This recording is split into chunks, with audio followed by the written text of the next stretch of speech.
She won't actually give the medium's address because I'm to be used as a medium. True. Sometimes the medium does give an address, but those in spirit, well, this is their opportunity to say whatever they would like to say to you in whatever sort of form of voice or however they want to you. And so they just use me as an instrument and use my faculties to give forth their words.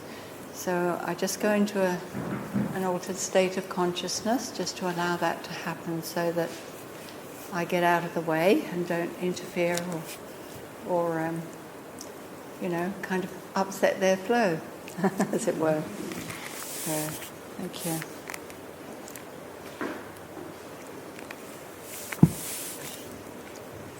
Just give me a moment. Thank you.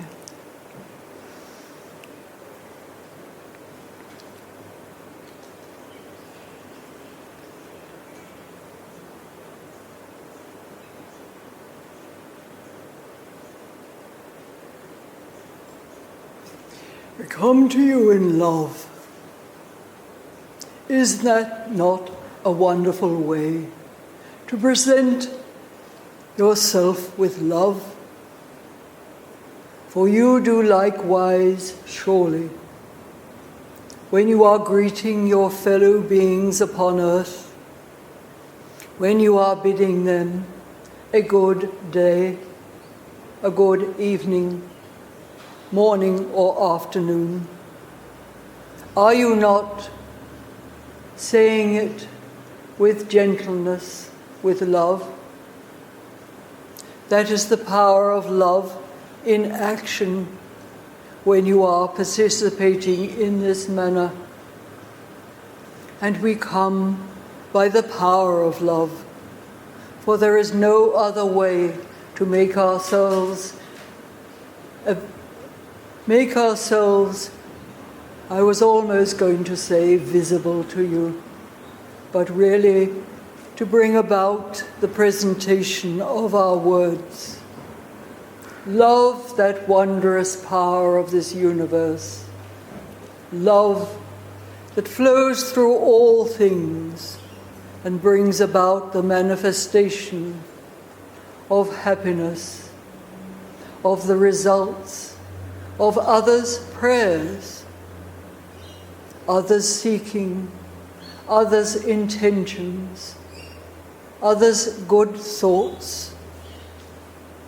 When you have good thoughts in your mind, you have brought your own vibration of being into a state of love. If your thoughts are otherwise, you have moved away from that great love within your heart and all about you, that divinity within you. You have launched into a pattern of negativity. Perhaps you do not realize that your own vibrations can change very, very rapidly. Your thoughts change very rapidly. So therefore, when you keep your souls as much as you are able and have that great intention of expressing love, dear ones, your vibrations are of that higher degree of purity. Surely this alone is good for you. It is good for your spiritual journey. It is good for your own physical bodies, for it radiates within your own physical bodies the great light, the great Christ light that enables you to keep yourselves in a state of harmony, to bring about good health within. And should you encounter ill health, and we would say that all experience this from time to time,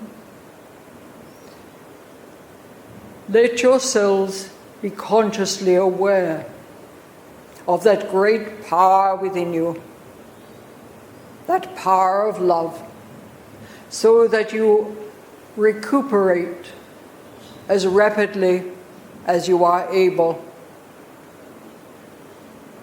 This great light will enable you to recover far more quickly if you turn your thoughts to the divinity within yourselves, all around you, and the great source, that divine creator of all life, that great love that is without and throughout and within each and every form of life, all creation.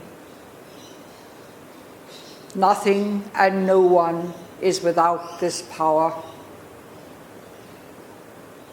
Some show it more than others. Some express it more than others. Some have thoughts that are purer than others.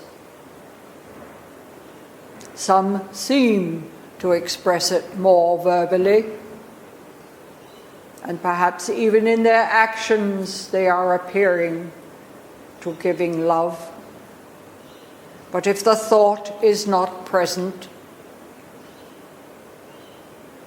it is not flowing in the right manner for others to reap and to benefit.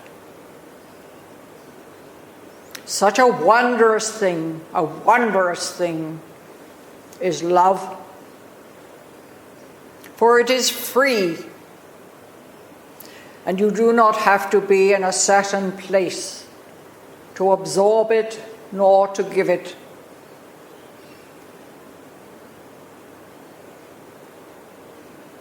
It can carry you through life, through your difficulties, your stresses, your strains as you experience. Carry you with grace, so that you are not perhaps as shattered as you might have been had you not had this wondrous power within your own awareness. To be aware of the love within you. That is perhaps the great secret, yet it is not kept a secret, but it is deep within your own hearts. And people think of this as being secret simply because they allow their everyday thoughts and their lives to clutter their minds, their activities, their words, and of course their thoughts. It is there within each. It should be not acknowledged. It should be acknowledged within oneself, so that you can reap the greatest wondrous powers of love, that you should feel them stir your hearts, ignite your soul, and that you look upon others in a kindly manner.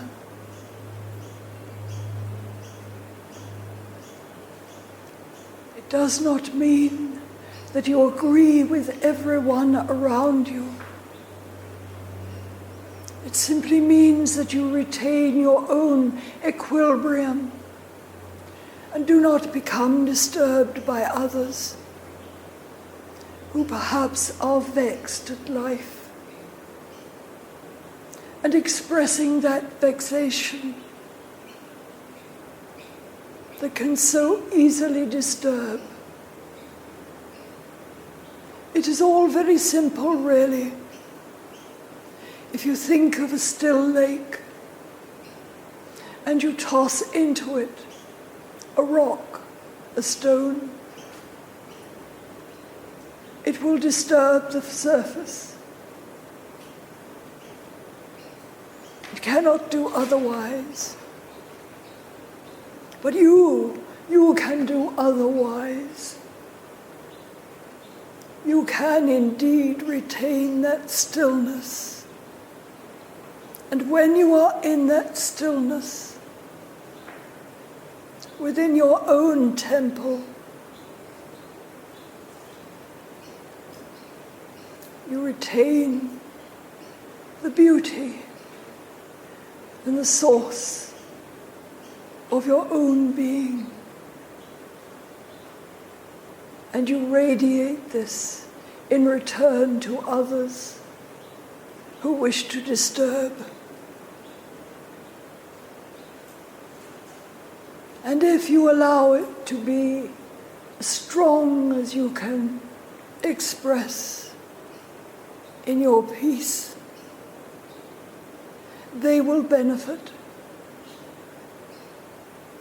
If they choose not to, they may well move away from your vicinity if they cannot cause you great disturbance. And yet, that stillness, that great light that you project from your own heart of your being, may well go forth to wherever they are. For you have made that connection with the divinity within them. The seed has been sown, and if watered, the seed will grow. They may move to parched land, as it were, where they are not watered within. But in time, that opportunity will come for each. And if they allow themselves to thrive on that spiritual essence, they will surely become awakened to the truth of their own being. Is this not a glorious vision in your minds? Is this not the way of peace upon the earth plane? Treaties can be signed, documents no more, wars and such like, but they are easily broken. And they do not create peace within mankind's hearts. All humankind can indeed be at peace within. And eventually, we see this manifestation taking place. It may take eons of time. It may be shorter. It is all depends upon those who are aware of this great power of divine love and send it forth to all those who walk in the darkness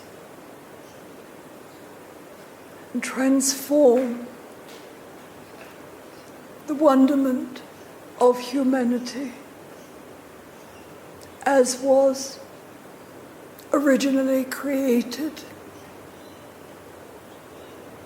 But mankind, humankind, became vastly interested in material matters, material possessions, materialism, and turned their thoughts completely to these avenues of seeking possession,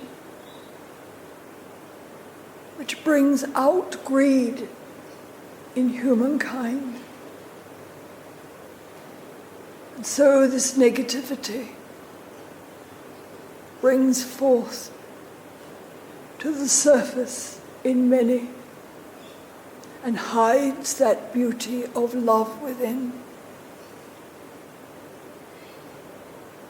When we speak of materialism in this manner, we do not mean for one moment that you should not enjoy the wonderful creations of mankind, of life. For man is a creative being, and to enjoy the wonders of life in this manner serves a very good purpose if allowed to do so.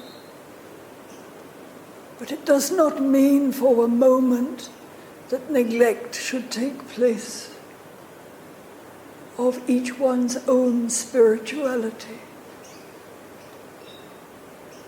And there are many ways that mankind finds their own spirituality. And one cannot be regarded as better than another. For if it is found upon the path of those that are seeking, then surely that is the perfect way for them.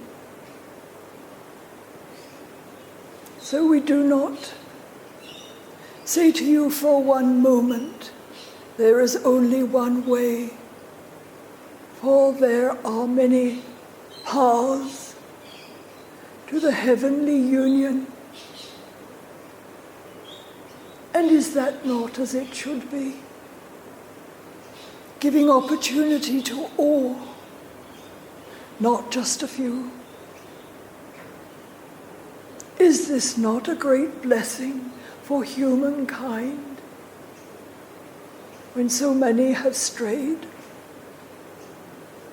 But still the blessing is there. It is available to all. And so, dear ones, we say to you, give of your heart, give of your love, give that which is given so freely to each one of you in full volume. Do not think that you have to pass certain requirements or that you have to sit for examinations and see if you can pass and fall into that category. This is not so. You simply have to think it, to be willing and carry it through with the highest of intention within your own soul. And you are playing your part more greatly, more fully than you can possibly imagine. For it naturally travels all through creation, lighting the darkness. So we say to you, dear ones, allow these wonders to take place. You have come here upon earth for a purpose, a good purpose. So fulfill your good purpose of life and join forth with all the invisible worlds, the angels, and the beautiful spirit beings that surround you, and all those right throughout your world that are of the same thinking, wherever they may be. So, dear ones, it is with love that we come. It is love that we draw apart from our way of expressing to you in this manner. Yet we are not far. For where there is love, it attracts love. Seen, unseen. Love itself is never seen. It is the outcome of love that is seen and felt and heard.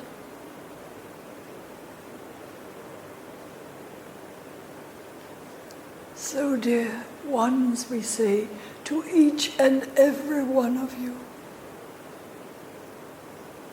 you have our blessings,